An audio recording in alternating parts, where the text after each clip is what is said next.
Hello दोस्तों, स्वागत है आपका आपके अपने यूट्यूब चैनल पे। तो आज हम देखेंगे कि आरपीएफ एसआई का मॉक जो है वो पिछले जो वैकेंसी थी उसमें किस तरह का पेपर आया था। तो ये प्रीवियस ईयर मॉक टेस्ट होगा। इससे पहले मैंने आरपीएफ कांस्टेबल का मॉक टेस्ट दिया था और वो कल ही वीडियो अपलोड की है, तो वो आप देख लीजिए जाकर कि किस तरह का मॉक था और मेरा उसमें क्या स्कोर है। और आज मैं देने वाला हूँ आरपीएफ एसआई का मॉक टेस्ट और उससे आपको पता चलेगा कि आरपीएफ एसआई का पेपर कैसा आता है और मेरा उसमें क्या स्कोर रहता है। तो चलिए चलते हैं मॉक टेस्ट की तरफ। यहाँ पे ये जो मॉक है हमारा वो जो है 5 जनवरी 2019 का है। ठीक है, ये प्रीवियस ईयर पेपर है। इसको मैं स्टार्ट करने वाला हूँ यहाँ से और यहाँ से स्टार्ट करके मिलते हैं वीडियो के एंड में। तो अभी एक क्वेश्चन आया है और इस क्वेश्चन का आंसर आप लोगों को भी देना है कि निम्नलिखित में से कौन सा राज्य हर साल हॉर्नबिल फेस्टिवल मनाता है। ऑप्शन में मणिपुर, नागालैंड, असम, सिक्किम। कि किस आयोग ने केंद्र और राज्य संबंधों की जांच की। ऑप्शन में ये 4 ऑप्शन है, आपको आंसर देना है इसका। सिद्ध पुस्तक कामसूत्र किसने लिखी है। कालिदास, वसुमित्र, महाकश्यप, वात्स्यायन। तो इसका आपको जवाब देना है। भूमध्य सागर का प्रकाश स्तंभ किस ज्वालामुखी को कहा जाता है। तो ये सारे के सारे ज्वालामुखी हैं और आपको बताना है इसमें से कौन सा ऑप्शन सही है और कमेंट सेक्शन में इसका आंसर दीजिएगा। नागरिकता के अधिग्रहण और समाप्ति के संबंध में कोई प्रावधान करने की शक्ति किसके पास है। तो ये ऑप्शन है आपका संसद के पास है।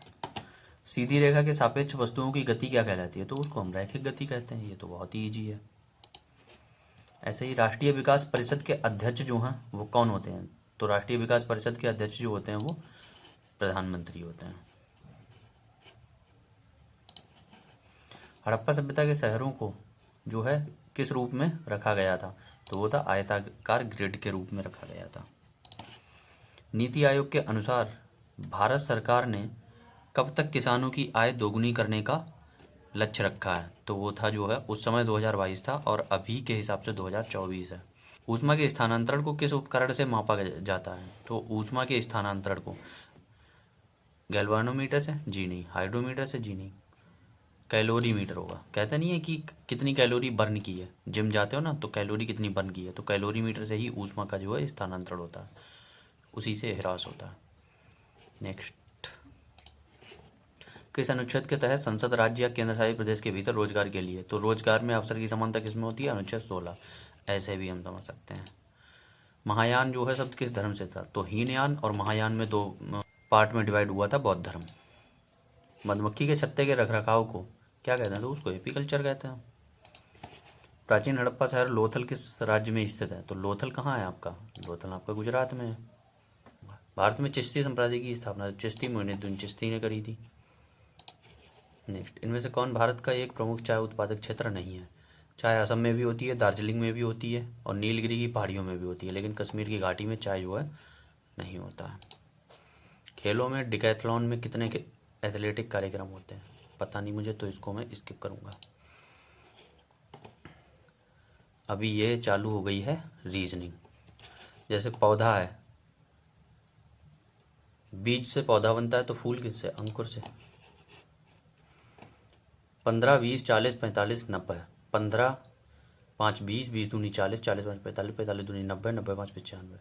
सीधे सीधे यहाँ से आंसर निकालो। जो भी भाई आरपीएफ एसआई की तैयारी कर रहा है तो उसके लिए ये एक नंबर सीरीज़ का टॉपिक है, चैप्टर है। इसको आप अच्छे से पढ़ लीजिए क्योंकि पिछला जो पेपर 2018 का था 19 में हुआ था ये, इसमें अभी तक मुझे ये चौथा क्वेश्चन मिला है नंबर सीरीज़ का।